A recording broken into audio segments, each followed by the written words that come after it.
के लिए खुदावन। मेरे पिता परमेश्वर, तूने हमें गीत दिए गाने के लिए, तेरा धन्यवाद हो। तूने हमारे जीवनों में गवाहियां उत्पन्न करी, तेरा धन्यवाद हो। मेरे प्रभु, तू हमेशा हमारे साथ बना रहता है। बहुत प्यारा खुदा है खुदावन। तेरा वचन कहता है प्रभु जी कि धर्मी जन जब मुसीबत पड़ती है तो वो यहोवा की तरफ भागता है प्रभु, क्योंकि तू हमारा दृढ़ कोट है पिता। हम तेरा धन्यवाद करते हैं कि तूने कभी भी हमें वहां से बाहर नहीं निकाला प्रभु, वरना अपने हाथों को फैलाकर प्रभु जी हमें वेलकम किया प्रभु, और मेरे पिता अपनी आगोश में लिया। तेरा धन्यवाद हो प्रभु यीशु मसीह के नाम में, तेरा बहुतायत से धन्यवाद करते हैं। इस वक्त हम तेरे चरणों में खुदाबंद और तेरे वचन को लाए हैं खुदाबंद, क्योंकि ये तेरा वचन है और पिता तू ही वो खुदा है जो इसको बांट सकता है खुदाबंद, क्योंकि आदि से भी तू यही बांटता आया है प्रभु जी। और जब इस धरती पर तू था प्रभु यीशु मसीह के रूप में, तो प्रभु तब भी तू नहीं बांटा, और आज अपनी आत्मा के द्वारा मेरे प्रभु तू बांट रहा है। होने दे मेरे प्रभु, तेरी रीति बनी रहे प्रभु जी। जैसे तू मेरे प्रभु अपनी रीति के अनुसार अपने वचन को बांटता आज तक आया प्रभु, आज भी बांट मेरे प्रभु, ताकि मेरे पिता हम तेरी वाणी सुन सकें, तेरे वचन को तुझ में होकर रिसीव कर सके प्रभु, तेरे पुत्र की पहचान में बढ़ सके। वो जो तेरी आमद बहुत नज़दीक है प्रभु, उसकी तैयारी कर सके। तेरे ही हाथों में सब कुछ सुपुर्द करते हैं। अपना अनुग्रह तू सब पर बनाए रख। इनकी भूख को उत्तम पदार्थों से तृप्त कर, और मुझ निकम्मे पर अपना मसा बना करके रख। सब कुछ और सब कुछ तेरे हाथों में सुपुर्द करते हुए अपनी इस प्रार्थना को धन्यवाद के साथ आपके प्यारे बेटे यीशु मसीह के अद्भुत नाम से मांगते हैं। दया से सुने और ग्रहण करें। Praise the Lord. हम पढ़ेंगे रोमियो की पत्री, उसका 12 अध्याय, पहली आयत पढ़ता हूँ। आपके सामने लिखा हुआ है, इसलिए हे भाइयों, मैं तुमसे परमेश्वर की दया स्मरण दिलाकर विनती करता हूँ कि अपने शरीरों को जीवित और पवित्र और परमेश्वर को भावता हुआ बलिदान करके चढ़ाओ, यही तुम्हारी आत्मिक सेवा है। Praise the Lord. परमेश्वर के इस वचन के पढ़े और सुने जाने पर आशीष हो। कोई और सेवा हमारी नहीं है जो हम परमेश्वर को दे सकते हैं। आमीन। आप लोग बैठ जाइए। आप लोग बैठ जाइए।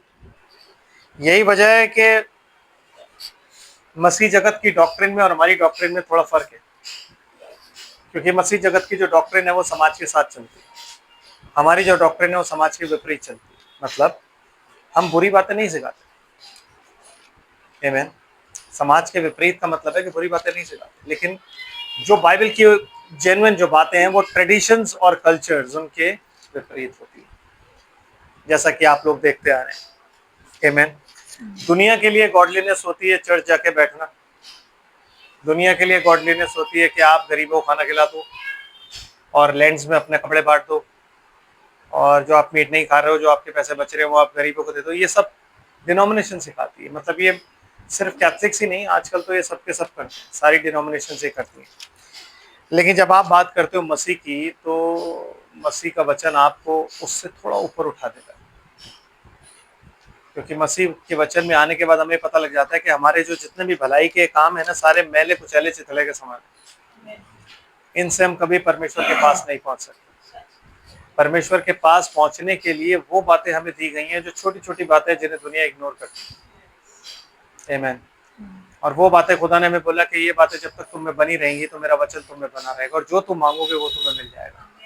इसीलिए पिछली बार जब हमने देखा, मैंने पहले भी कहा था कि जब ऐसी बातें प्रीच होती हैं तो जो लोग देख भी रहे होते हैं, जो लोग यूट्यूब पे भी होंगे, कहेंगे ये बेवकूफ लोग, ये अजीब बात करते हैं। लेकिन हम वही बात करते हैं जो बाइबल सिखाती है। आमीन। तो थोड़ा सा और गॉडलीनेस को देखते हैं, फिर उसके बाद ऊपर भाईचारे की प्रीति पर हम चलेंगे। तो सिस्टर कहाँ छोड़ा था हमने? मत्ती की इंजील 7 अध्याय और पहली आयत।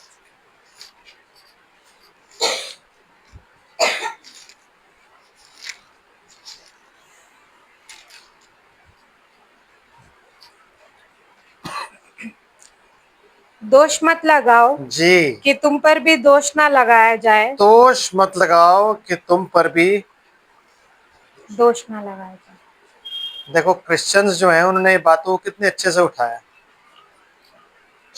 कि वो क्या कहता है, डू नॉट जज। बाइबल नहीं पढ़ी आपने कि डू नॉट जज, आप लोग को दोष नहीं लगाना चाहिए। दोष लगाने का काम शैतान का होता है और प्रभु ने दोष लगाने के लिए मना किया है। कहते हैं ना क्रिश्चियंस, डोंट जज मी। तो एक तरफ बाइबल क्या कह रही है आपको कि दोष मत लगाओ, है कि नहीं? चलो भाई, वहां पे हाथ लगा के रखो और पहला कुरिन्थियों 6 अध्याय निकालो।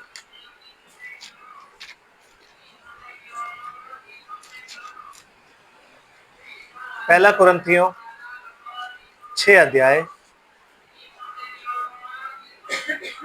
चलिए अच्छे चलिए। सिस्टर। क्या तुम में से किसी को यह हियाव है हाँ कि जब एक दूसरे के साथ झगड़ा हो हाँ, तो फैसले के लिए अधर्मियों के पास जाए अधर्मियों के पास जाए और पवित्र लोगों के पास ना और जाए? पवित्र लोगों के पास ना जाए। मतलब तुम ऐसा याद करते हो कि तुम अधर्मियों के पास जाते हो, पवित्र लोगों के पास नहीं जाते। तो सिस्टर क्या दिखा है और आगे? क्या तुम नहीं जानते कि पवित्र लोग जगत का न्याय करेंगे? बिना दोष लगाए, बिना दोष लगाए करेंगे न्याय।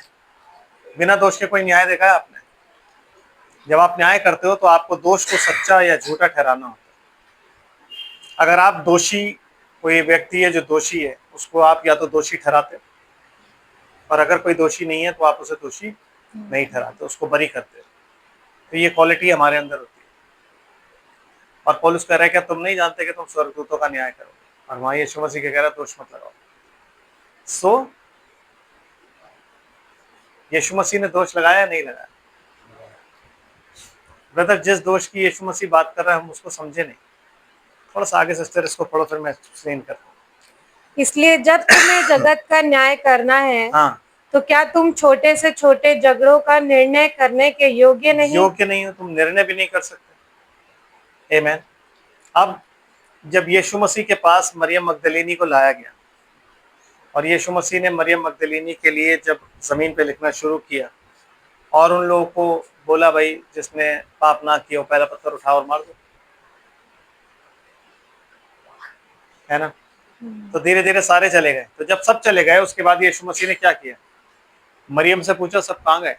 उसने कहा सब के सब चले गए। कहता किसने पत्थर नहीं मारा, किसने दोष नहीं लगाया? कह रहा नहीं। कहता जा मैं भी तुझ पर दोष नहीं लगा।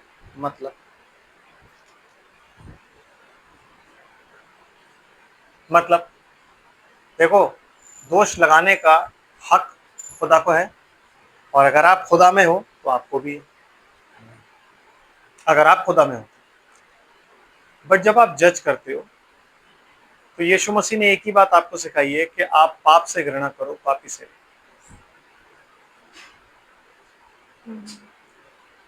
घृणा कैसे करनी है? पाप से। पापी से घृणा नहीं कर सकते। आमीन। तो जब वो मरियम पे दोष नहीं लगा रहा है, क्यों? क्योंकि वो हर किसी के सर्कमस्टांसेस को समझता था कि इसने पाप क्यों किया है, और तब वो दोषी या निर्दोष ठहराता था। तो उसकी नजर में सबसे बड़ा दोषी कौन था? फरीसी और सदूकी, जिनके पास व्यवस्था और मूसा की पुस्तकें थी। वो उस कुर्सी पर बैठे थे और बैठने के बावजूद वो न्याय सही नहीं करते थे। तो उसकी नजर में वो सबसे बड़े दोषी थे। वो उन पर वो दोष लगाता था, हाय कपटी शास्त्री, हाय फरीसियों, हाय करे तो सांप के बच्चों। उन पर वो दोष लगाता था क्योंकि वो दोष के लायक थे। क्यों? क्योंकि उनके पास से सारी किताबें थी। तो जब यीशु मसीह इस बात को कहता है कि दोष मत लगाओ, उस दोष ना लगाने का मतलब है कि इससे पहले कि तुम दोष लगाओ ना, देखो बंदा पापी क्यों बना, कि उसने अगर वो पाप किया तो वो क्यों किया, रीजन क्या था? क्या जानबूझकर अपने किसी फायदे के लिए? तो वो फिर दुष्टता होती है। कहते जो अपने बिस्तर पर पड़े पड़े और अनर्थ की कल्पना करता है ना, तो वो दुष्ट होता है। आमीन। समझ आ रहा है? तो दोष नहीं लगाना है। क्यों नहीं लगाना है? क्योंकि इससे पहले कि दोष लगाना है मुझे ये पुस्तक पता होनी चाहिए, और मुझे जिस स्थान पर मैं दोष लगाना चाहता हूं ना, मैं पहले कहते ना कि भाई इंग्लिश की कहावत होती है ना, मेरा जूता पहन के देख फिर पता लगेगा कि जूता कितना काटता है।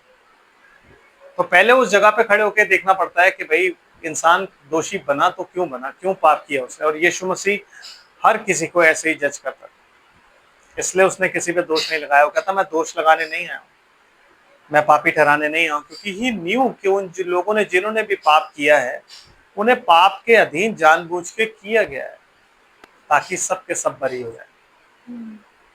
क्योंकि आप पढ़ते हो ना, पत्रियों में लिखा हुआ है ना कि सृष्टि व्यर्थता के लिए अधीन की गई है, तो उसमें हम भी आते। हमारा कोई दोष नहीं था, पाप तो आदम ने किया, हवा ने किया था, हमारा क्या दोष था? लेकिन हमें जानबूझ के इसलिए अधीन किया गया ताकि हम एक बार के लिए छुड़ा लिए जाएं। आमीन। तो जब यीशु मसीह ने दोष नहीं लगाया तो दोष मत लगाओ, सर्कमस्टांसेस देखो, यस, पॉइंट आउट करो हर चीज को, क्योंकि पौलुस ने पतरस पर दोष नहीं लगाया, लेकिन उसने खड़े होके उसको, जैसा कि वो समझाता है कि कलीसिया में सबके सामने सबके पाप को उजागर कर दो कि भाई पतरस, अगर तू यहूदी होके अन्य जातियों की तरह अगर व्यवहार करेगा तो हम पापी अन्य जातियों को और क्या सिखाएंगे? हमारे पास सिखाने के लिए कुछ है ही नहीं। तो उसने खड़े होकर, उसने नहीं लिखा पत्री में कि मैंने खड़े होकर दोष लगाया, कहता मैंने सबके सामने पतरस का सामना किया। दोष का मतलब होता है कोई झूठी बात पे आप दोष लगा रहे। हम लोग अक्सर झूठी बातों पे दोष लगाते। कहता जब तू किसी का भी न्याय करे ना, बिना दो गवाहों के किसी की मत सुनना। अगर कोई भी आके किसी का न्याय लेकर के आए तो दो गवाहों के बगैर किसी की मत सुनना। एटलीस्ट दो गवाह तो होने चाहिए। अगर वो दो गवाह सच्ची बात कह रहे हैं तो खुदा को हाजिर नाजिर जान के उस बात को वहां पे बांध दे। जिस दिन जजमेंट होगी मैं अपने आप देख लूंगा। आमीन। इसीलिए जो बड़े अधिकारी होते हैं, जो ऊंचे पद वाले होते हैं, उन पर बिना सोचे समझे कभी भी कुछ नहीं बोलना है। बाइबल कहती है अगर तू किसी भी अधिकारी पर दोष लगाए ना तो बिना दो गवाहों के कभी दोष मत लगाना, क्योंकि वही दो गवाह अंतिम दिन जब जजमेंट होगा ना, तब यीशु मसीह के सामने खड़े होंगे कि भाई तेरे बंदों ने गलती करी। तो यीशु मसीह उन्हीं से पूछेगा दो गवाह कहाँ है तुम्हारे, लेके आओ। आमीन। तो इसलिए दोष नहीं लगाना। समझ रहे क्या कह रही है सिस्टर? और बाइबल हम वापस मत्ती में आएंगे।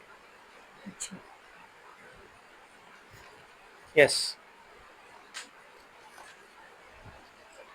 दोष मत लगाओ कि तुम पर भी दोष न लगाया जाए, हाँ जी। क्योंकि जिस प्रकार तुम दोष लगाते हो उसी प्रकार तुम पर भी दोष लगाया जाएगा। जिस प्रकार तुम दोष लगाते हो, मतलब जैसा न्याय तुम करोगे ना, तुम्हारे साथ वैसे ही न्याय।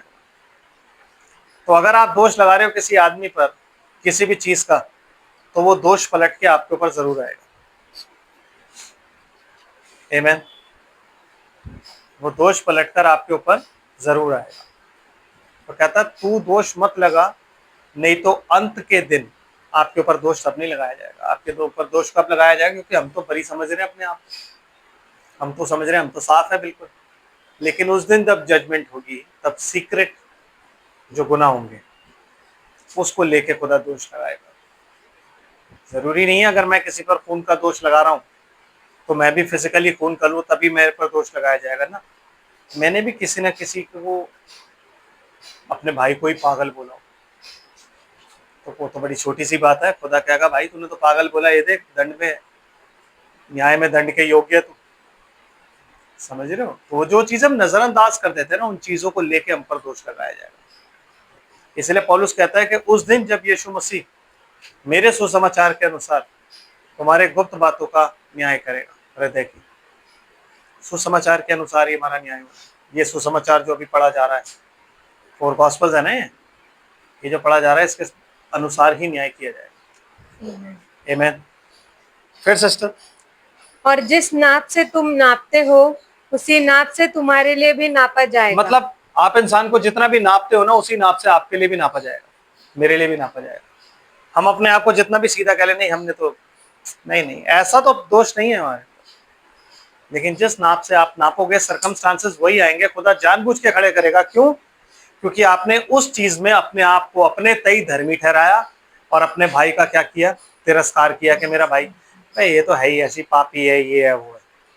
तो परमेश्वर क्या करेगा? ऐसे सर्कमस्टांसेस आपके लिए खड़े करेगा जिन सर्कमस्टांसेस में आप उसी सिचुएशन में आ जाओ और आने के बाद आप दोषी ठहरो, ताकि आपको पता लग जाए कि सिचुएशन होती क्या है। कि उस सिचुएशन में बंदा जब फंस जाता है तो यही हाल होता है। इसीलिए हमेशा बाइबल में ये बात लिखी हुई है कि जब तू अपने भाई को पाप करते देखे ना, तो उसके लिए प्रार्थना कर, उसे चिता और उसके लिए क्या कर? प्रार्थना कर। ये नहीं लिखा हुआ कि उसके कान पे 2 मार, और मार के उसको बोल के अबे वो खुदा तेरे को ना जान से मार देगा, उसके लिए प्रार्थना करनी है। यस, जब आप देख रहे हो कोई भाई आपका गिर रहा है तो उसके लिए आपको प्रार्थना करनी है। आमीन। क्यों? तिमोथियुस को पौलुस क्या कहता है? कहता है उसको भाई को संभाल और अपनी भी रखवाली करके कहीं तू ना गिर पड़े। दोनों काम कर, कि उसको तो संभालना ही संभालना है, अपनी भी रखवाली कर और दूसरों के पापों में झट भागी ना हो कि भाई मैंने ये पाप किया है और मेरे लिए आप, नहीं नहीं कोई बात नहीं, आपने पाप कर दिया, कोई बात नहीं, खुदा अनुग्रहकारी है, वो आपको माफ करेगा। दूसरों के पापों में झटभागी ना हो भाई, और ना ही झट किसी पे हाथ धर।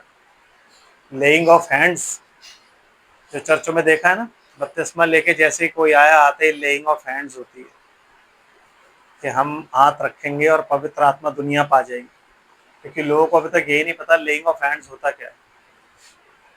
लेइंग ऑफ हैंड्स का मतलब होता है किसी को प्रार्थना करना, किसी की हीलिंग के लिए, किसी के छुटकारे के लिए, पवित्र आत्मा के लिए आप और मैं प्रार्थना करेंगे, आप और मैं। अरे भाई वो चेले थे जो हाथ रखते, रीति भी उस हिसाब से करो जितनी आपकी औकात हो।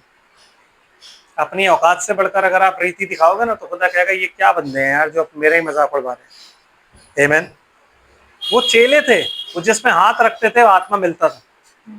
आप जिसमें हाथ रखते हो बर्बाद हो जाता है। क्यों? क्योंकि चेलों की रीति थी मैं सिर्फ इसलिए करता हूँ, नहीं भाई मेरे को पहले चेलों की रीति तो बहुत कुछ थी, चेलों की रीति तो साजे की भी थी, आप क्यों नहीं करते? कर सकते हो ऐसे। हम हर चीज नहीं कर सकते, स्टेप बाय स्टेप ही ऊपर जा सकते हैं। अभी उस स्टेप की, अभी एक और स्टेप हमें चाहिए, उसके बाद कहीं जाके हम वहां पहुंचेंगे जहां हम हाथ रख के और पवित्र आत्मा उतर जाए। वो भी हम नहीं करेंगे। जो लोग आपके पास आके पूछेंगे ना, आपके और मेरे पास, कि भाई आत्मा दे दो, अब तो तुम लोग तो लगता है तैयार हो गए हो, तो उस वक्त में वो जो बुद्धिमान कुंवारियां थी वो चाहती तो हाथ रख के उन्हें आत्मा दे सकती थी, कि उनके हाथ रखने से आत्मा उतरता, लेकिन जो आत्मा उतरता ना वो उन्हीं का पोर्शन था जिसे वो वेसल में लेके चले। तो उन्होंने कहा नाना कदाचित हमारे लिए भी कम पड़ जाए, जाओ जाके पेंटिकॉस्टलों से ही ले लो, वही तुम्हें दे दो, क्योंकि वही रब्बा टप्पा शब्बा बांटते हैं, उनसे ले लो और वही तुम्हें दे दो। तो कहता है जिस नाप से तुम नापोगे उसी से तुम्हारे लिए नापा जाएगा। इसलिए जब भी नापो ना तो दोस्त सबको कम नापो। इसलिए यीशु मसीह क्या करता था? जा मैं भी तुझ पर दोष नहीं, जा फिर पाप मत कर, जा छोड़, हर किसी को माफ कर देता। तो कहने का मतलब ये है कि दोष लगाने की बजाय माफ कर दो। जब आप माफ करोगे और आपका टाइम आएगा तो आपको भी माफ किया जाएगा। क्यों? क्योंकि इसने भी बहुतों को माफ किया। आमीन। ऑलमोस्ट इसने सबको ही माफ किया, तो उसको भी माफ करो। क्यों? क्योंकि ये कंपैशनेट है। माफ इंसान कब कर सकता है? जब आपके मन, आप में मसीह का मन हो। आप में अगर मसीह का मन नहीं होगा आप कभी माफ नहीं कर पाओगे। आपके दिल में हमेशा बात रहेगी कि भाई थोड़ी सी कसक तो रह गई है दिल में, तो थोड़ी सी कसक भी नहीं रहनी चाहिए। आमीन। समझ रहे कि नहीं?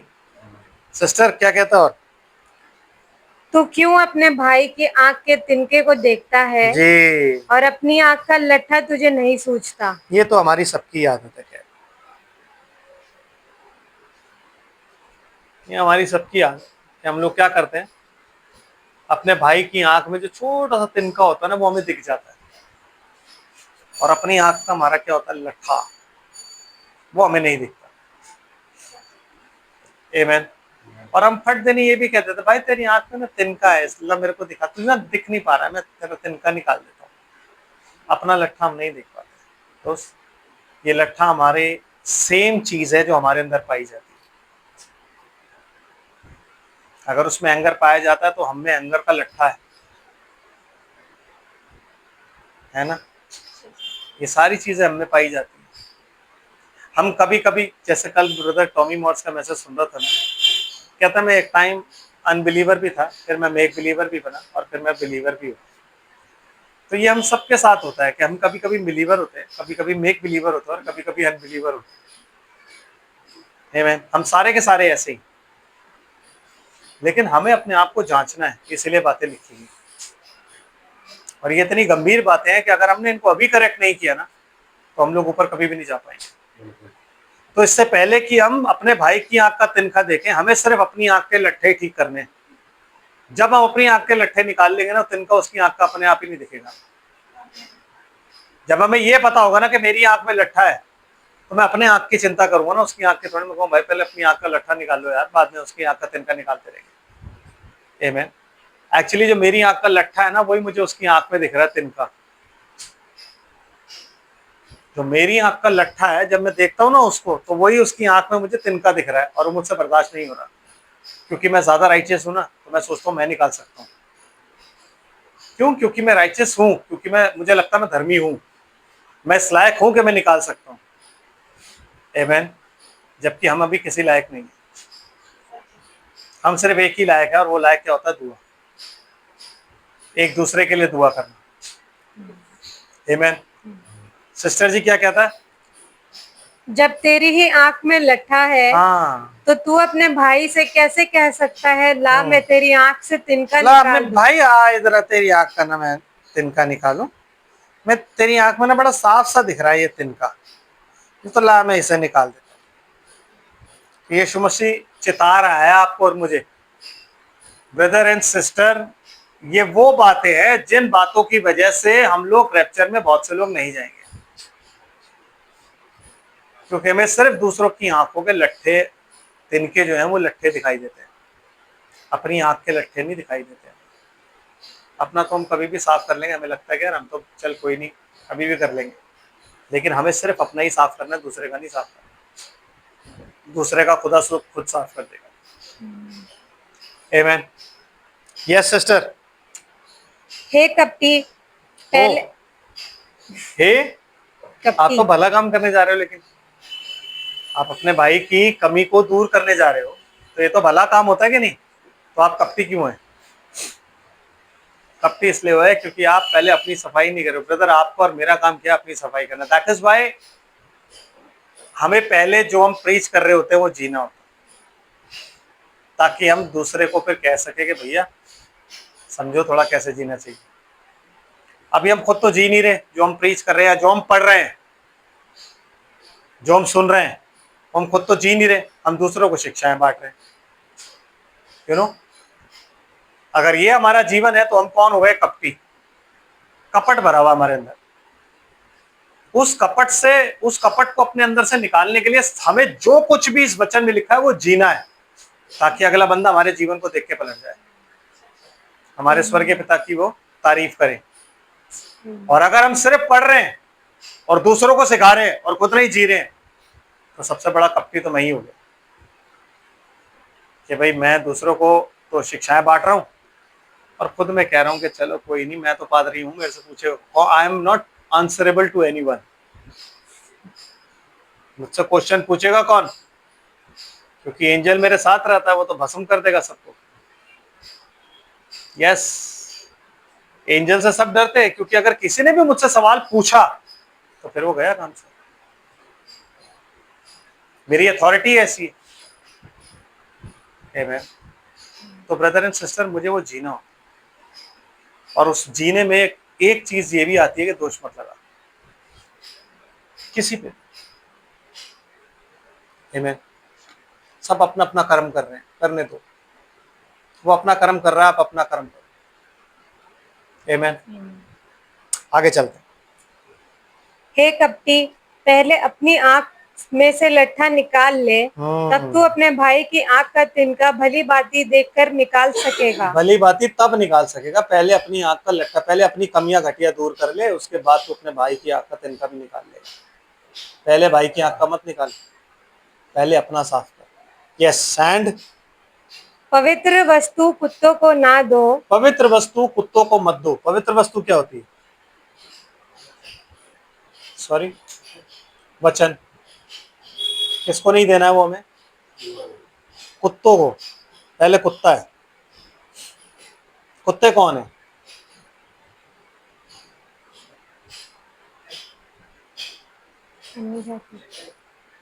जेंटाइल्स। कौन से जेंटाइल्स? देखो, दो तरीके के लोग होते हैं। एक वो जो वचन को ग्रहण कर लेते हैं, जब आप किसी को सुसमाचार सुनाओगे वो ग्रहण कर लेगा। और एक होता है जिसके लिए बोला जाता है कुत्ता अपनी छांट की ओर, कोई हुई और धोई हुई सूरिनी किसकी ओर, कीचड़ की ओर। तो ये डिजर्नमेंट आपके अंदर होनी चाहिए कि जहां आपको कुत्ता दिख जाए ना, आपको पता हो कि ये कुत्ता है, उसको अपना वचन मत दो, क्योंकि आपको पता है उसको मैं जितना मर्जी वचन दे दूं ये अपनी छांट की ओर ही जाएगा। छांट मीन्स उल्टी, वहां अपना वचन मत दो। पवित्र वस्तु, कुत्ता अपवित्र जानवर होता है, पता है आपको ये बात, अपनी उल्टी खुद ही खाता है।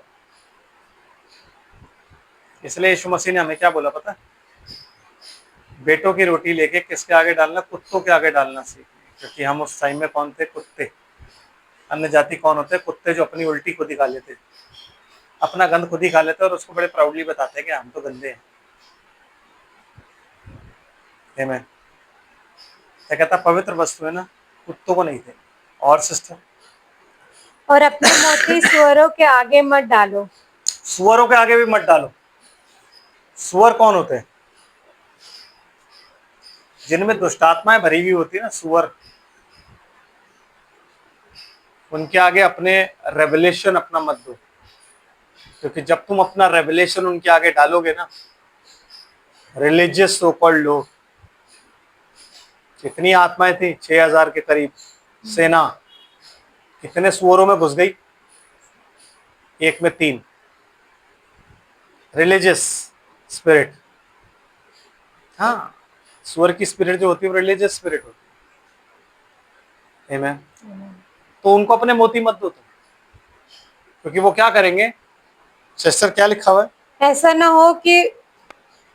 हो कि वह उन्हें पांव तले रौंदे जी। और पलटकर तुमको फाड़ डाले। पलट कर वो क्या करेंगे, तुमको फाड़ डालेंगे, और तुम्हारे जो मोती है ना रेवलेशन, उसको अपने पांव तले रौंद देंगे कि तुम बकवास करते हो। देखा नहीं, बेचारे हाबिल ने अपना रेवलेशन किसको दिया, कैन को।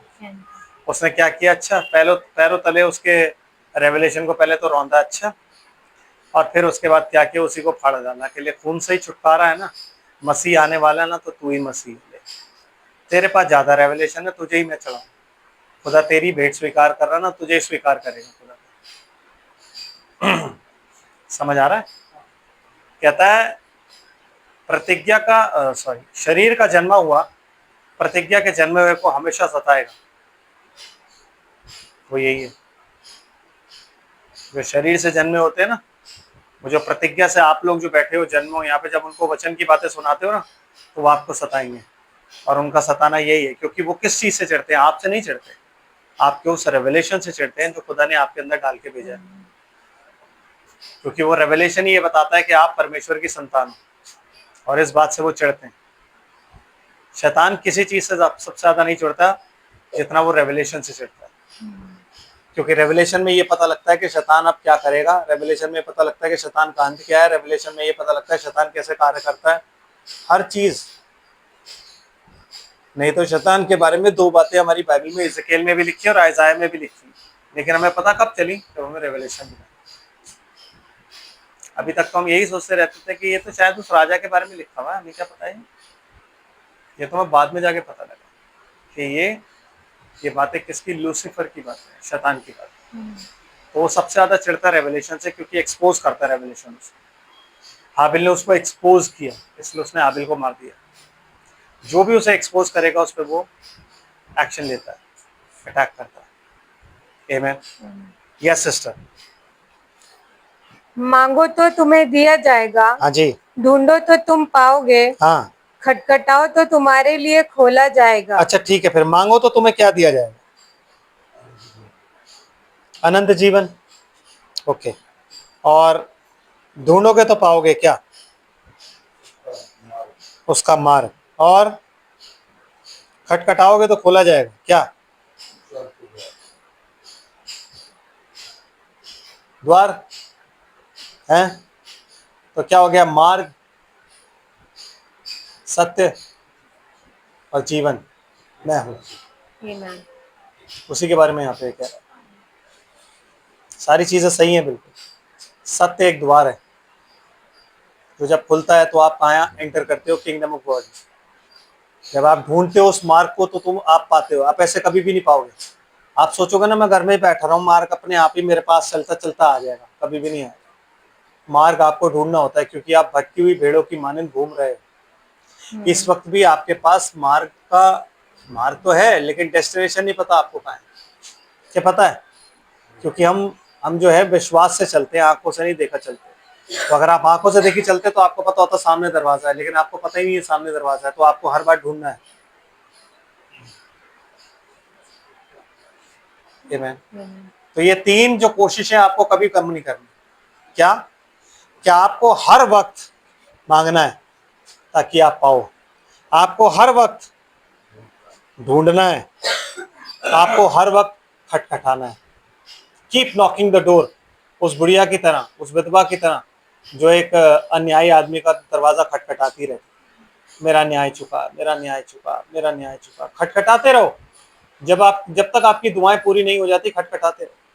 Keep knocking the door. परमेश्वर अपने आप दरवाजा खोलेगा और आपकी जरूर सुनेगा। ऐसा नहीं हो सकता कि वो आपको कभी कह दे कि नहीं, मैं नहीं तेरी सुनूंगा। आमीन। जब वो अन्य जातियों की सुनता है, जब वो डिनोमिनेशन वालों की सुनता है, तो आपकी और मेरी क्यों नहीं सुनेगा? आपके और मेरे लिए तो वो बैठा है, उसी ने अपने बेटे को हमारे लिए तो भेजा।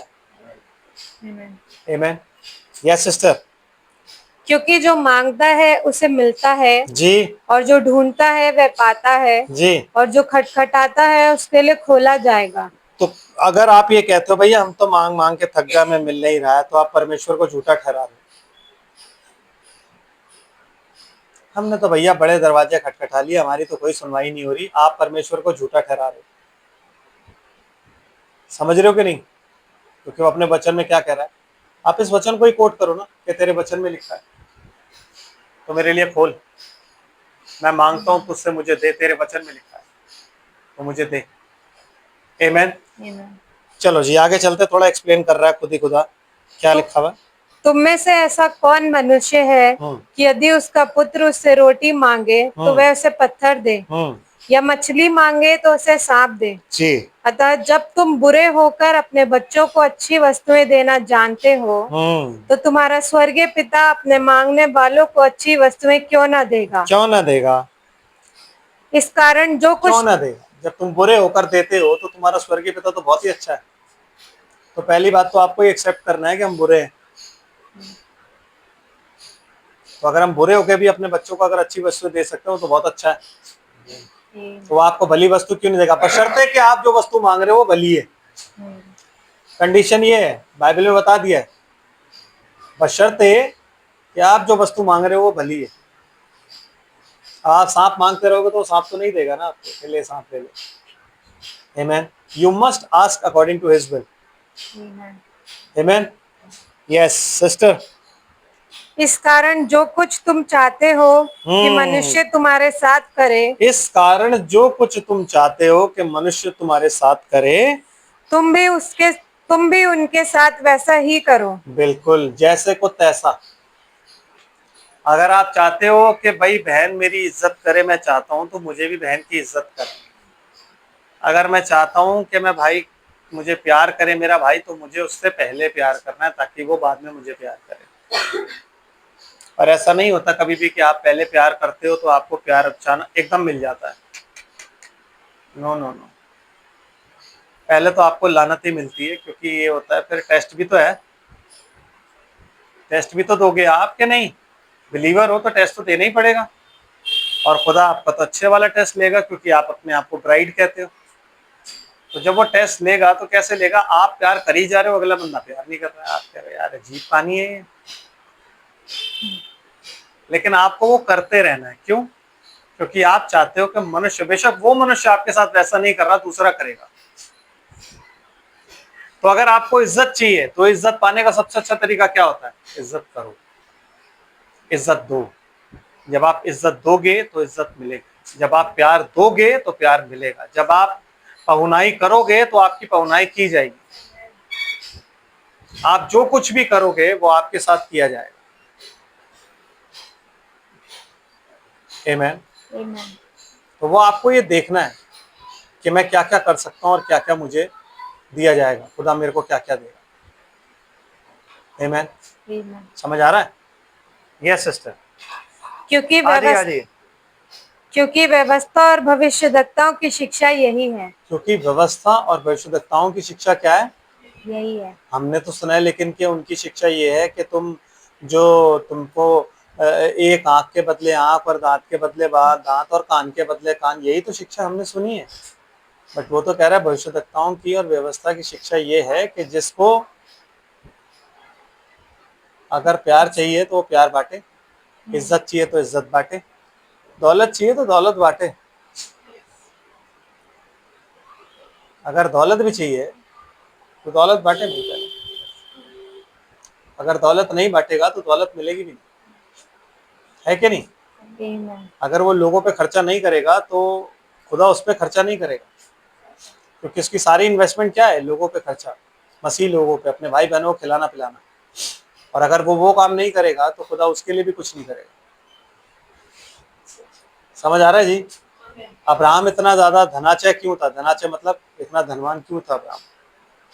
अब्राहम इसलिए धनवान था क्योंकि अब्राहम जो था वो लोगों को खिलाता था, राह चलते लोगों को अपने घर ले आता था, उनको खिलाता पिलाता था, कपड़े भी देता था, आराम भी कराता था और फिर आगे भेजता था। आमीन। इसलिए परमेश्वर ने उसको क्या किया? बहुत धनवान बनाया।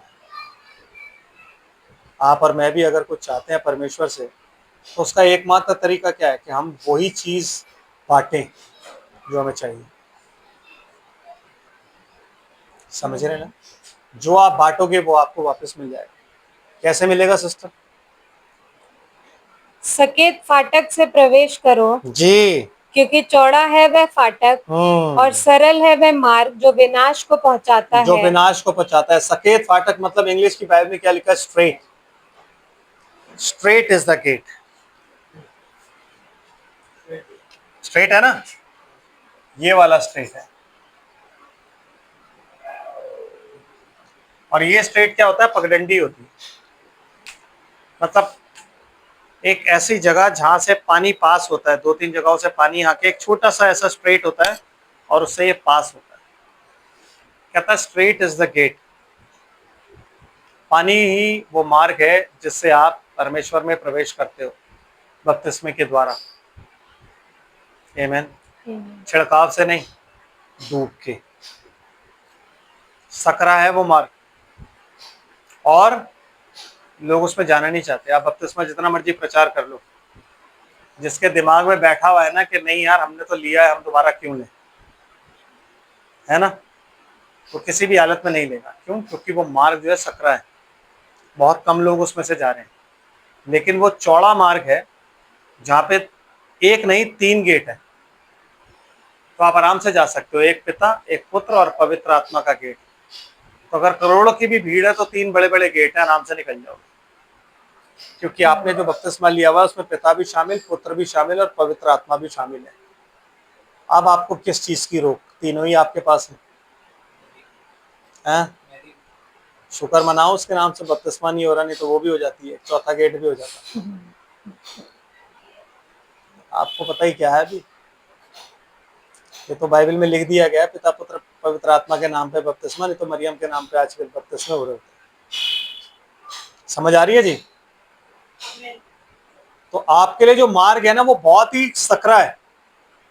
उस सकरे मार्ग से मतलब आपको जहां लगे ना कि यहाँ से मुश्किल प्रवेश करना है, दुनिया यहाँ से प्रवेश नहीं कर रही है, दुनिया इसके विपरीत चल रही है, आप उसके विपरीत चलो। मैंने कहा ना, परमेश्वर का वचन जो है वो उल्टा चलता है। सारी दुनिया पिता पुत्र पवित्र आत्मा की तरफ चल रही है ना, एक छोटा सा लाइन है लोगों की जो यीशु मसीह के बपतिस्मे की तरफ चल रही है और उल्टी है। क्योंकि सारी दुनिया किसकी तरफ जा रही है? मौत की तरफ। और आप किसकी तरफ जा रहे हो? जीवन की तरफ। आमीन। और जिस जीवन की तरफ आप जा रहे हो ना, वो जीवन ही आपको सब कुछ देगा। Yes sister. और सरल है वह मार्ग जो विनाश को पहुंचाता सरल है, बहुत सरल है, आसान है। क्यों? पूरी दुनिया स्ट्रगल नहीं करना उस मार्ग में चलने, कोई स्ट्रगल नहीं।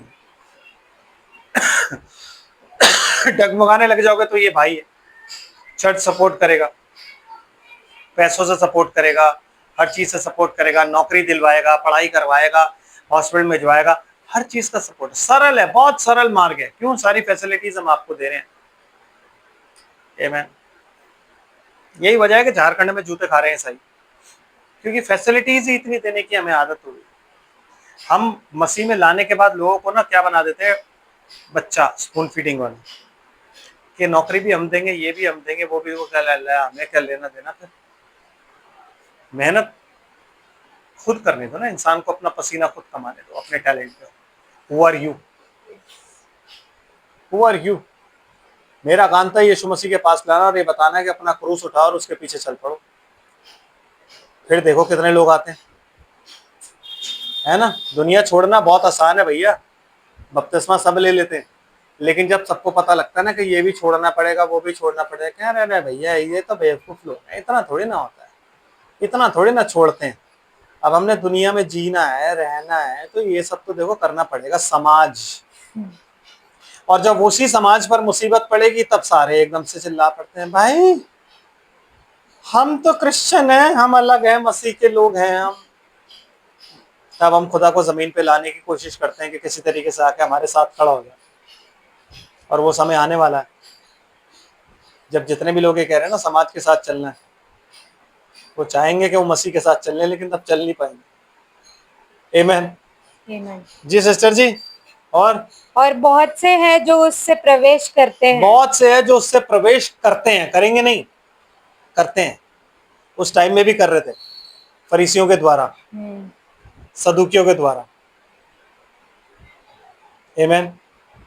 Yes sister. एंड क्योंकि सकेत है वह फाटक और कठिन है वह मार्ग जो जीवन को पहुंचाता है, जी। और थोड़े हैं जो उसे पाते हैं। क्यों? क्योंकि वो थोड़े लोग जो थे जो उसे पा रहे हैं ना, वो ढूंढ रहे थे।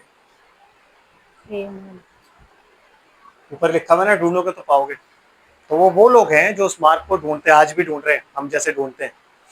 कहता है ना, परमेश्वर के राज्य के खोजी बनो। राज्य का, आप कभी परमेश्वर का राज्य पूरा नहीं पा सकते, आपको उसके खोजी बनना होता है, और आप खोजी बन के उसको ढूंढते रहते हैं। तो उस दरवाजे के, उस मार्ग के, जो मार्ग सकरा है, आपको खोजी बनना है। आमीन। क्योंकि बहुत कम लोग हैं जो उसे पाएंगे। वही लोग पाएंगे जिन पर परमेश्वर का अनुग्रह है, जो बड़ी शिद्दत से ढूंढ रहे हैं। खुदा जानता है कौन ढूंढ रहा है, और जो ढूंढ रहा है उसको खुदा खुद ही लाइन लेके जा रहा है कि बेटे इधर से इधर मुड़, ये है, इधर से इधर मुड़। इसलिए 5 फोल्ड ठहरा हुआ कि वो रास्ते में चलते हुए कहीं उसको एक इवेंजलिस्ट मिल जाएगा, उसका मैसेज वो सुनेगा, अच्छा अच्छा ये है, चलो इस मार्ग पे चलना है। फिर थोड़ी सी आगे जाएगा, उसको कोई अपोस्टल मिल जाएगा, उसका मैसेज सुनेगा, अच्छा अच्छा हाँ ठीक है, मैं सही मार्ग पे हूँ। फिर कठिन है मार्ग, क्योंकि हर चीज ढूंढनी पड़ रही है। थोड़ी सी आगे जाएगा, प्रॉफिट कोई मिल जाएगा, प्रॉफिट का मैसेज सुनेगा, अच्छा अच्छा ये है, ये सुन। पास्टर का मैसेज सुनेगा, ये है, ये सुन। ऐसे ऐसे करते करते करते टीचर्स जो टीच करते हैं उनकी टीचिंग्स लेगा, फिर आगे बढ़ता चला जाएगा। समझ रहे हो? और वो ढूंढ रहा है, रुक नहीं रहा है, निरंतर चल रहा है, वो पाएगा। आमीन। लेकिन जो इंसान एक ही चीज लेके चल रहा है ना, मेरे पास तो भाई ब्रनम के संदेश है, मैं वही लेके चल रहा हूँ, तो भैया वो बहुत पीछे थे और आप बहुत आगे।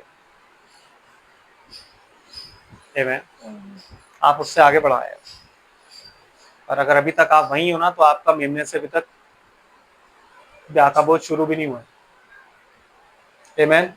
शादी शुरू नहीं हुई आपकी, अभी भी आप मार्ग में ही आ रहे हो एलियाजर के साथ। Eliezer Eliezer Eliezer Eliezer.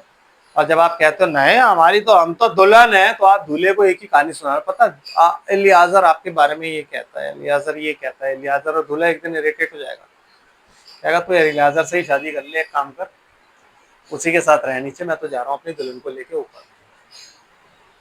Yes, कोई भी आदमी बर्दाश्त नहीं करेगा कि आप जो मैरिज ऑफिसर है उसके बारे में तारीफ करते रहो, पता है कितनी अच्छी बातें हैं। वो हर दूल्हा इरिटेट हो जाता है, हर दूल्हा। आमीन। Yes sister. फिर क्या कहता है? झूठे भविष्यद्वक्ताओं से सावधान रहो, जो भेड़ों के भेष में तुम्हारे पास आते हैं, परंतु अंतर में वे फाड़ने वाले भेड़िए हैं। उनके फलों से तुम उन्हें पहचान लोगे। उनके फलों से तुम उन्हें पहचान लोगे। झूठे भविष्यद्वक्ता हैं, भेड़ों के रूप में ही आते हैं। भेड़ के रूप में का मतलब समझते हो आप क्या होता है? भेड़, जब वो आपके पास आएंगे ना, तो आपको ये दिखाएंगे कि हम हार्मलेस हैं, आपको हमसे कोई नुकसान नहीं है। आमेन। लेकिन जो उनका नेचर और कैरेक्टर होता है वो क्या होता है? फाड़ खाना, क्योंकि वो अंतर में फाड़ खाने वाले भेड़ियों की तरह है। और आप उनको सिर्फ किस चीज से पहचानोगे? उनके फलों से। और उनके फल कब प्रकट होते हैं बताओ? भेड़िए का फल कब प्रकट होता है? कब, किस वक्त? रात को, जब वो हाउल करता है अकेले में। तो जितना भी भेड़ बन के आ जाए, लेकिन रात को एक टाइम में तो वो शुरू हो जाएगा आऊ, तब आपको पता लग जाएगा कि ये भेड़ नहीं है, ये भेड़िया है। इसीलिए बाइबल में क्या लिखा है? अपने अगुओं के जो विश्वास है उसके अंत का अनुकरण करो, ये देखो कि उनका विश्वास अंत तक कैसा है। तब तुम जाके ये समझोगे और जानोगे कि ये जो मेरे जो अगुए हैं, क्या ये प्रभु के अनुसार हैं या नहीं। तो झूठे भविष्यद्वक्ताओं को भी इसीलिए बाइबल कहती है तुम कभी भी किसी का भरोसा ना करो। यूहन्ना की पत्री में क्या लिखा हुआ है? कहता है डिजर्न, हर एक आत्मा की प्रतीति ना करो, आत्माओं को तुम क्या करो? परखो। आमेन। सिस्टर, क्या लोग झाड़ियों से अंगूर या ऊंट कटारों से अंजीर तोड़ते हैं? इसी प्रकार हर एक अच्छा पेड़ अच्छा फल लाता है और निकम्मा पेड़ बुरा फल लाता है। अच्छा पेड़ अच्छा फल लाता है और निकम्मा पेड़ बुरा फल। मतलब जब आप एक अच्छा पेड़ देखोगे तो उसके फल आप जब खाओगे तो वो आपको अच्छा फल देगा। इसलिए जब कभी भी बोला जाता है ब्रदर ब्रनम जो है वो झूठा प्रॉफिट है, तो हमेशा फल खा के देख लो ना। अगर भाई अच्छा पेड़ होगा तो अच्छा फल देगा। अच्छा फल मतलब अच्छी शिक्षा, अच्छी डॉक्ट्रिन। और अगर बुरा बुरा होगा तो बुरा देगा। जैसे मतलब उसकी डॉक्ट्रिन में ट्रेडिशन शामिल होगा, कल्चर शामिल होगा, ये सब चीजें शामिल होंगी। लेकिन अगर वो अच्छा पेड़ है तो अच्छा ही देगा फल, बशर्ते कि तुम ये मत सोचो ना कि अंत समय में झूठे भविष्यद्वक्ताओं ने आना था, कहीं ये झूठा तो नहीं है, कहीं ये झूठा तो नहीं है, कहीं ये झूठा तो नहीं है। अबे ठीक है, शक हर किसी को, इंसान को करना चाहिए। आंख देख के कभी भी भरोसा मत करो, आंख बंद करके कभी भरोसा मत करो। लेकिन वचन का ज्ञान तो हो तुम्हें, कि जो वचन तुम्हें बताया जा रहा है उसके वसीले से तुम्हें ये पता हो कि वचन सच है या नहीं है कि नहीं। इसलिए लोगों को आज लगता है कि ये विलियम ब्रैनम का विजन था। अरे विलियम ब्रैनम का कोई विजन नहीं था, उसके सारे विजन खुदा के विजन थे। विलियम ब्रैनम कोई अपने घर में बैठ के थोड़ी ना विजन बनाता था कि ड्राइंग बनाई उसकी और ड्राइंग बना के आपको दिखा दिया कि ये मेरा विजन था। No, he saw a vision. और वो जो विजन उसने देखा उसको बाइबल से कंपेयर किया और कंपेयर करके उसने फिर प्रीच कर दिया। That's it.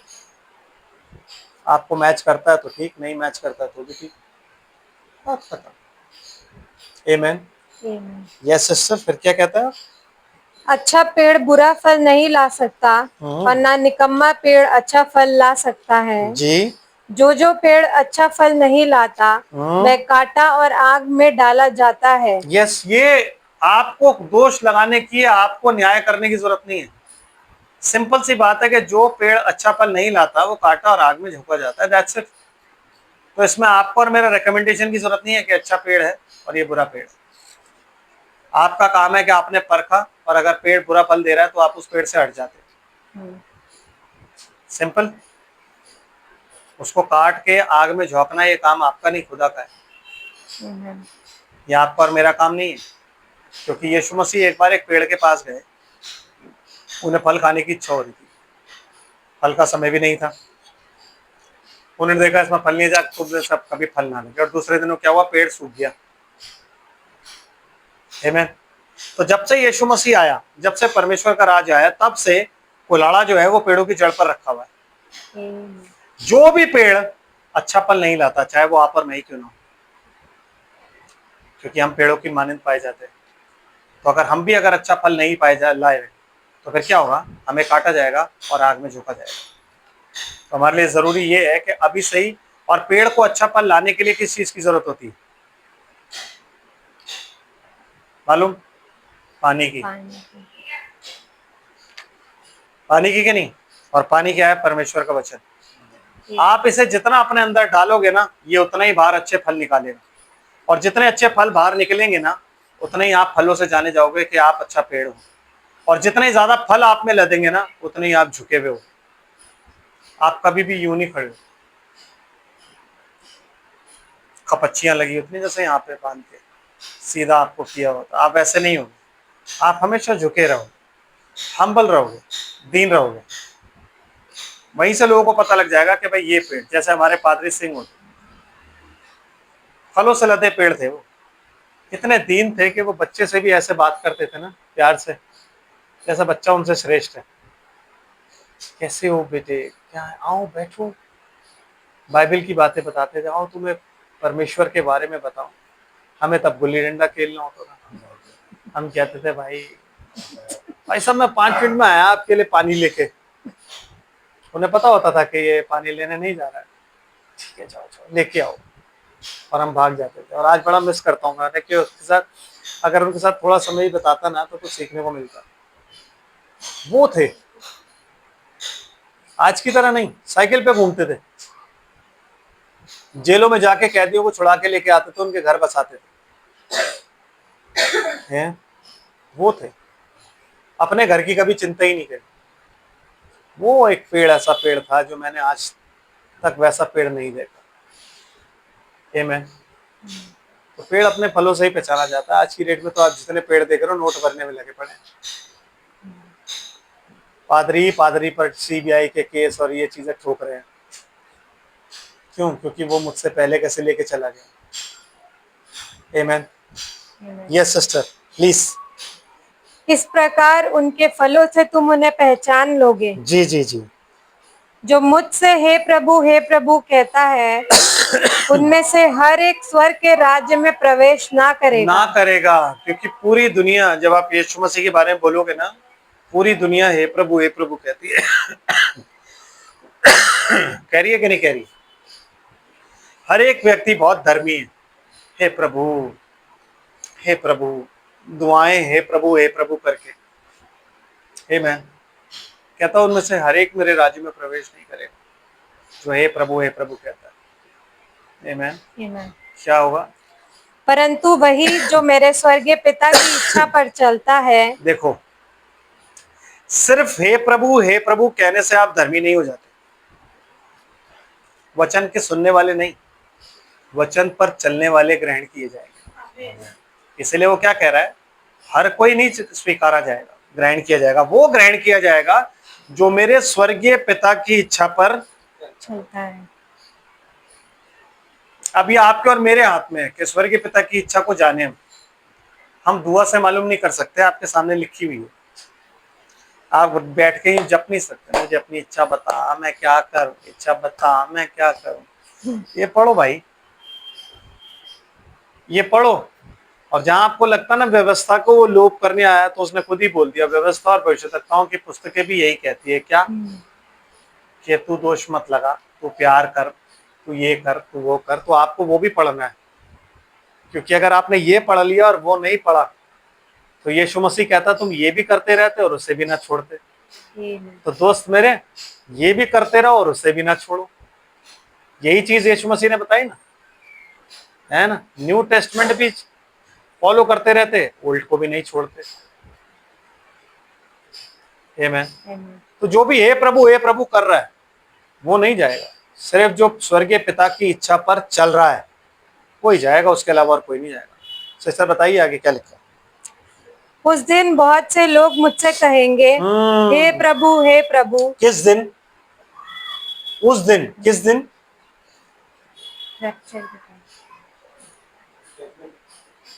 जजमेंट से पहले ही बोलेंगे। जब अडॉप्शन हो जाएगा आपका, तो जो लोग नहीं जाएंगे वो लोग फास्टिंग और प्रेयर करके आएंगे ना उसके पास दोबारा। हे प्रभु हमें क्यों नहीं ले गया तू, हम तो प्रभु हमने तो ना बाल रंगे, हम तो पैंट शर्ट भी यहाँ तक की पहनते थे, हमने तो अपने सूटों के काज भी यहाँ बना रखे थे जब से भाई ने हमें बोला। काज बोलते हैं, चाक, सॉरी, चाक यहाँ तक कर रखे थे क्योंकि भाई ने हमें कह दिया था। और प्रभु हमने तो क्या नहीं किया प्रभु, हमने तो क्या, हम तो जवानी में बुढ़े हो गए, 30 साल की उम्र में सफेद बाल लेके घूमते रहे और हम ये सबको यही कहते रहे हम ओरिजिनल है, हम ओरिजिनल है। हम ही नहीं गए।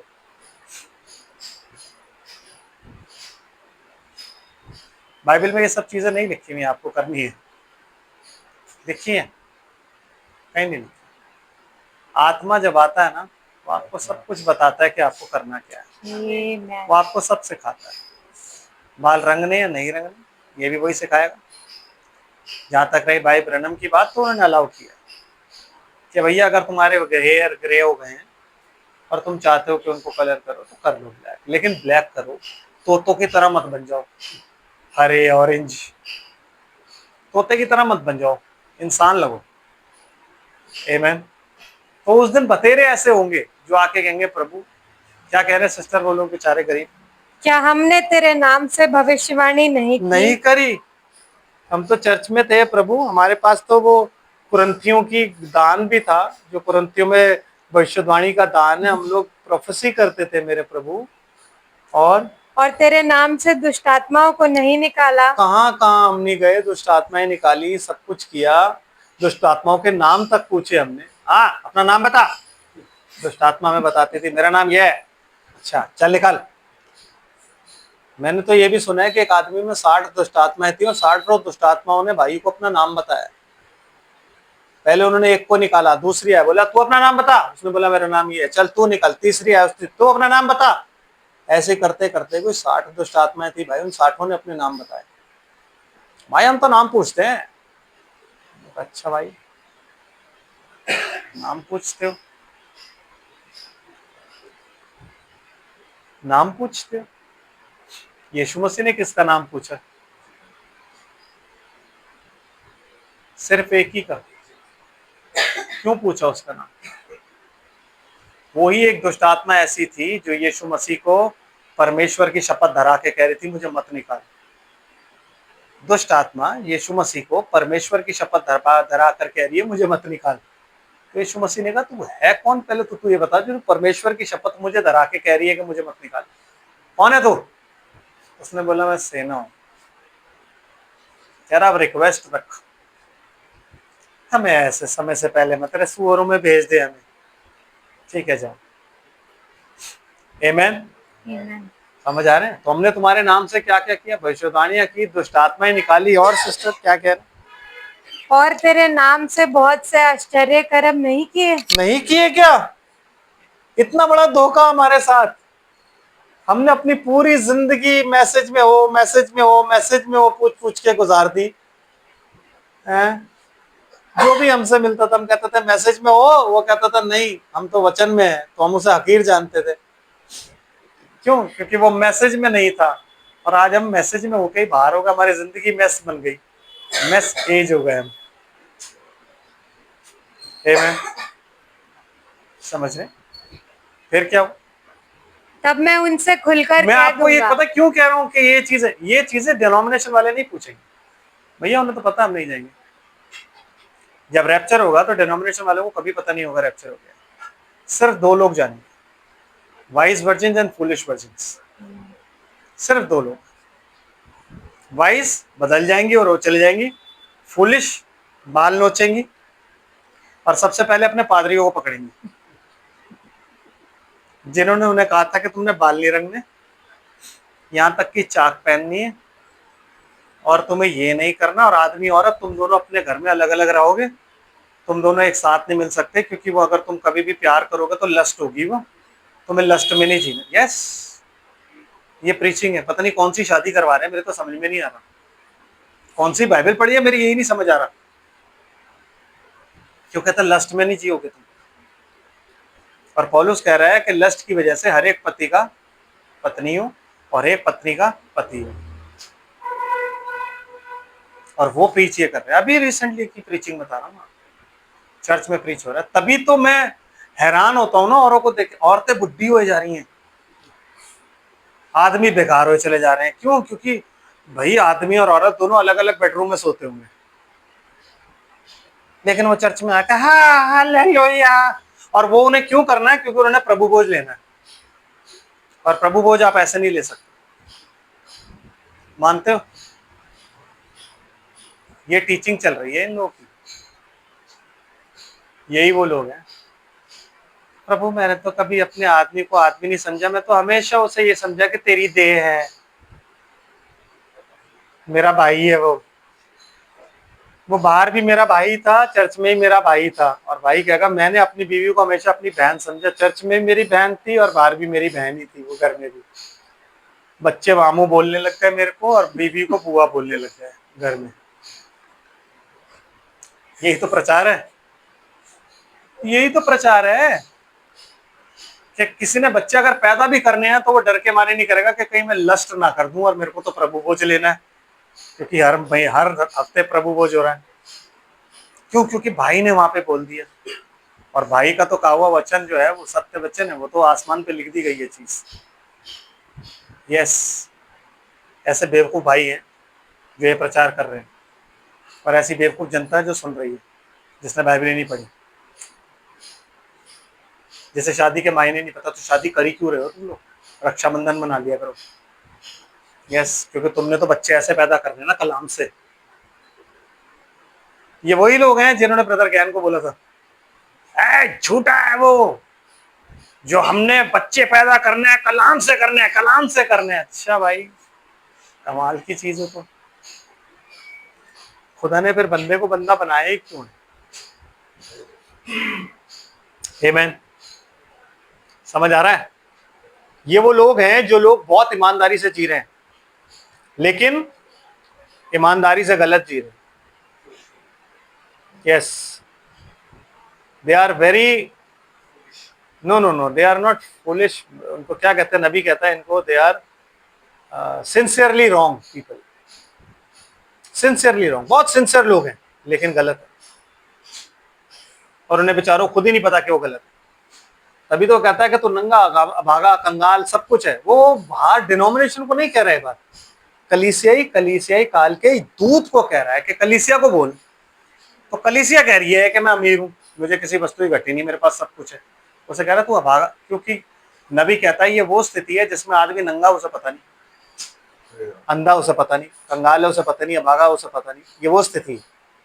पागल होता ना, पागल को थोड़ा ना पता होता कि मैं नंगा हूं। तो आप देखते हो उसको, कहते हो तरस खाते हो कि यार बेचारा, देखो बेचारे को पता ही नहीं कि वो नंगा है कि नहीं। ये वो स्थिति है। और यही लोग तब खड़े होकर प्रभु से कह रहे होंगे क्या हमने नहीं किया, पूरी ईमानदारी से जिए हैं प्रभु हम मैसेज में। प्रभु क्या कहेगा था? तब मैं उनसे खुलकर कह दूंगा, हाँ, मैंने तुमको कभी जाना ही नहीं। क्यों? इंग्लिश की बाइबल क्या कहती है? मैं जाना नहीं को क्या लिखा? इंग्लिश की बाइबल में क्या लिखा? 23। I never knew you, I never knew you. मतलब Adam knew his wife and she bore a son.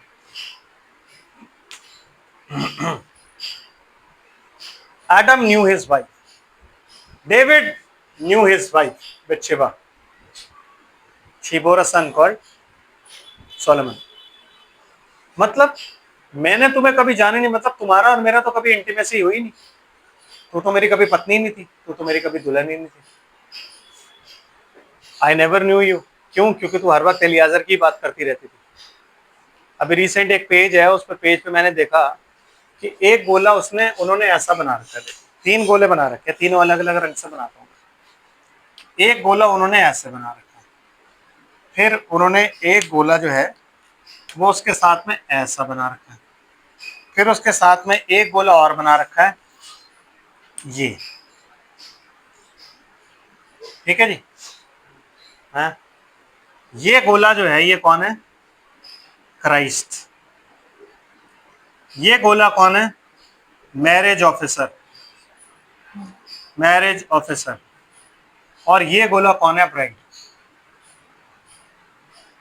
नहीं सॉरी, ब्राइड नहीं लिखा हुआ, इस पे लिखा है वाइफ। मतलब ये गोला मसीह है, ये विलियम ब्रनम है, और ये वाइफ है। क्या ये सही है? मेरा बड़ा मन हुआ लिखने का कि अगर ये वाइफ है तो ये गोला बीच में आ ही नहीं सकता। किसी भी हस्बैंड और किसी भी वाइफ के बीच में कोई भी मैरिज ऑफिसर नहीं आता। उनके हिसाब से है ना सही। तभी तो वही लोग तो होंगे बेचारे जिन्हें यीशु मसीह कहेगा मैं तो तुम्हें कभी जानता ही नहीं था। क्यों? क्योंकि मेरे और तुम्हारे बीच में हमेशा मैरिज ऑफिसर रहता था। तो मैं जानू कैसे?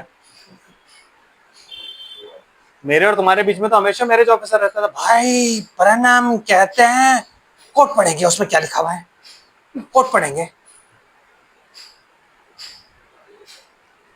हाँ, नहीं नहीं, कोट पढ़ेंगे। बाइबल तो सप्लीमेंट्री बुक है जो हमें दी गई है, मेन जो एब्सोल्यूट है वो मैसेज है। कोट पढ़ेंगे, मैसेज पढ़ेंगे, उस वाले मैसेज में नबी ने ये बोला, इस वाले मैसेज में ये बोला, उस वाले मैसेज में वो बोला, उस वाले मैसेज में वो बोला, सब में मैसेज में कुछ ना कुछ नबी ने बोला। बाइबल हर जगह चुप रही। इसलिए भाई मेरे, जो बाइबल पढ़ेगा ना, सिर्फ उसके और मसीह के बीच में ये मैरिज ऑफिसर नहीं होगा। क्योंकि मैरिज ऑफिसर का क्या काम होता है पता है आपको? मैरिज ऑफिसर का काम होता है कि शादी तय करवा देना, लड़की को लड़के से मिलवा देना, और उसके बाद विवाह के मंडप में बैठा देना। विवाह के मंडप में बैठा के मैरिज ऑफिसर जो है वो अपनी दारू पी के बैठा हुआ, तो बैठा, मेरा काम पूरा हो गया, मैं अपनी पार्टी एंजॉय करूँ। ये मैरिज ऑफिसर का काम, क्योंकि उसके बाद तो सारा काम ही उसका है। लेकिन यहाँ तो मैरिज ऑफिसर ही नहीं बीच में से निकल रहा है, तो यीशु मसीह कैसे जाने उनको? तो उनको क्या कहता है कि मैं तो तुम्हें कभी जाना ही नहीं। कौन हो? कौन सा मैसेज, कौन से बाल, कौन सी चाक, मैंने तो तुम्हें कभी जाना ही नहीं। किसके लिए किया तुमने? तुमने ये सब विलियम ब्रनम के लिए किया, मेरे लिए नहीं किया। क्योंकि ये सब बातें तुम ये कहते थे, भाई ब्रनम ये कहते हैं। जो मैसेज सुनेगा वो ये भी बोल देगा कि देखो ये मैसेज के अगेंस्ट प्रीच कर रहा है।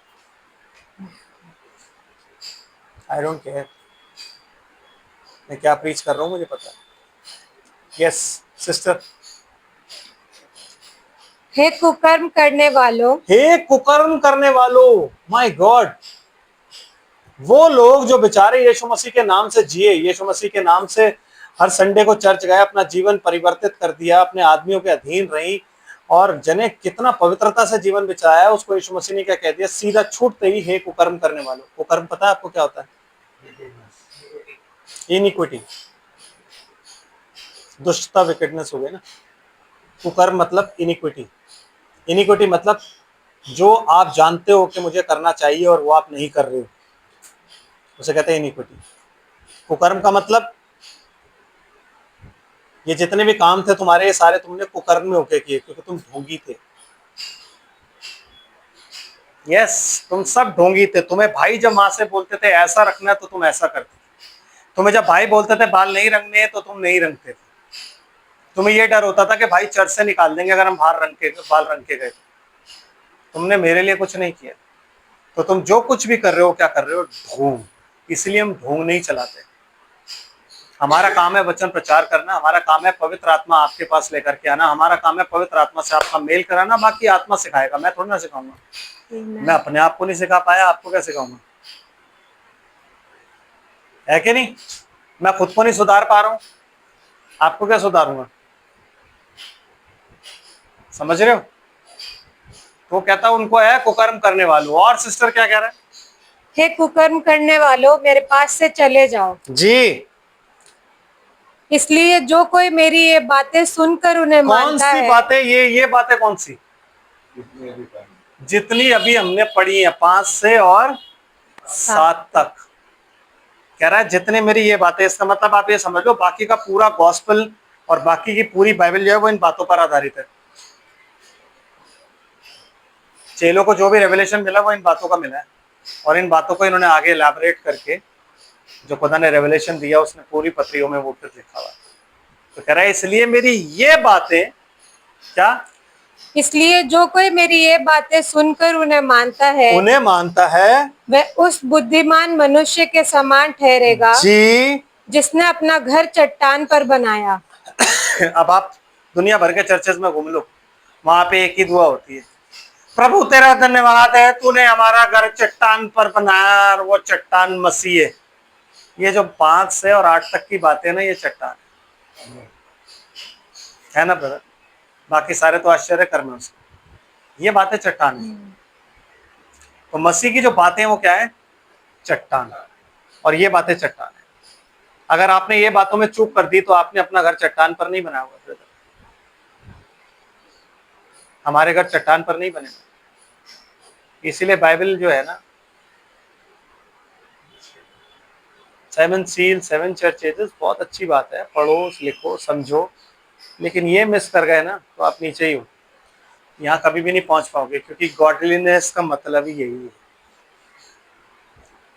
गॉडलीनेस का मतलब ही क्राइस्ट लाइक नेचर ऐसे ही आएगा, क्योंकि मसीह वही चट्टान है जिस पर हम अपना घर बना सकते हैं, और तभी बना सकते हैं जब हमारा नेचर क्राइस्ट लाइक होगा। Amen. जब हमारी नींव पक्की होगी। और सिस्टर क्या कह रहा है? और मैं बरसा हाँ। और बाढ़ें आई हाँ जी। और आंधियां चली और उस घर से टकराई, फिर भी वह नहीं गिरा, यस, क्योंकि उसकी नींव चट्टान पर डाली गई थी। आमीन। परंतु जो कोई मेरी ये बातें सुनता है सुनिए, और उन पर नहीं चलता, और उन पर नहीं चलता, मतलब ये बातें अगर आप महीने में एक बार पढ़ लो तो आपके लिए बहुत जरूरी है। बातें 5, 6, 7 बहुत जरूरी है। आमीन। और वह उस निर्बुद्धि मनुष्य के समान ठहरेगा। सुन लो, निर्बुद्धि मतलब फूल, मतलब फूलिश वर्जिन। बुद्धिमान कुमारी और मूर्ख कुमारियों के बारे में, दोनों के बारे में यहाँ पे लिखा हुआ है कि बुद्धिमान कुमारी कौन होगी और मूर्ख कुमारी कौन होगी। फिर कहते हो कि एक्स्ट्रा ऑयल हमारे पास होना चाहिए, यही वो एक्स्ट्रा ऑयल है। आमीन। सिस्टर फिर निर्बुद्धि के समान ठहरेगा जिसने अपना घर बालू पे बनाया। हाँ जी। और मैं बरसा और बाढ़ें आई और आंधियां चली और उस घर से टकराई और वह गिरकर सत्यानाश हो गया। हाँ हाँ प्लीज। जब यीशु ये बातें कह ये चुका, बातें कौन सी, जिन बातों को अभी उसने बोल दिया, पहाड़ी उपदेश यीशु मसीह का खत्म हो गया। आमीन। जब यीशु का पहाड़ी उपदेश खत्म हो गया, फिर क्या हुआ सिस्टर? तो ऐसा हुआ कि भीड़ उसके उपदेश से चकित हुई, क्योंकि वह उनके शास्त्रियों के समान नहीं। चापलूस उपदेश नहीं दे रहा था वो, चापलूसी के उपदेश नहीं थे लोगों को खुश करने के, वरन वो कैसे उपदेश देता था? परंतु अधिकारी के समान उन्हें उपदेश देता था। पूरी अथॉरिटी के साथ उपदेश दे रहा था कि अगर ये करोगे तो होगा, नहीं करोगे तो नहीं होगा। और वो जो उपदेश था वो शास्त्रियों के उपदेश से विपरीत था, बिल्कुल अलग था। जैसे आज भी डिनोमिनेशन के जितने भी उपदेश हैं उन सबसे ये उपदेश अलग, इसलिए इसको जानना बहुत जरूरी है। इसलिए ब्रदर ब्रह्म ने इसको जब प्रीच किया तो क्या बोला? फॉरगॉटन बीएटिट्यूड, जिन्हें हम भूल चुके, और यही हमारी नींव है, यही गॉडलीनेस जो आपके अंदर होनी चाहिए, क्राइस्ट लाइक नेचर। आमीन। प्रभु आप सबको आशीष और बरकत दे। यहाँ से आगे हम बुधवार को पढ़ेंगे विद ब्रदरली काइंडनेस। प्रार्थना करते हैं। स्वर्ग और पृथ्वी के मालिक, हम तेरा धन्यवाद करते हैं तेरी सारी आशीष और बरकतों के लिए मेरे परमेश्वर।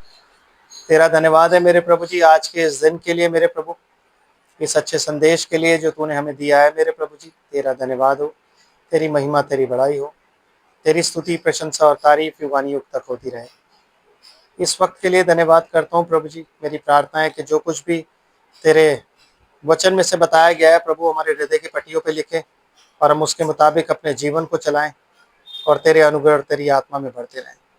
सुनने वालों को बहुतायत से आशीषित कर, जो बाद में सुनेंगे देखेंगे उनको भी बहुतायत से ब्लेस करना प्रभु। तेरा वचन हमारी हृदय की पट्टियों पे लिखे ताकि मेरे प्रभु हम तेरे वचन में होकर तेरी आत्मा में बढ़कर मेरे प्रभु जी तमाम बातों को रिसीव करने वाले हो सकें। सब कुछ तेरे हाथों में सुपुर्द करते हुए प्रार्थना धन्यवाद के साथ आपके प्यारे बेटे यीशु मसीह के अद्भुत नाम से मांगते हैं, दया से सुने और ग्रहण करें, आमीन।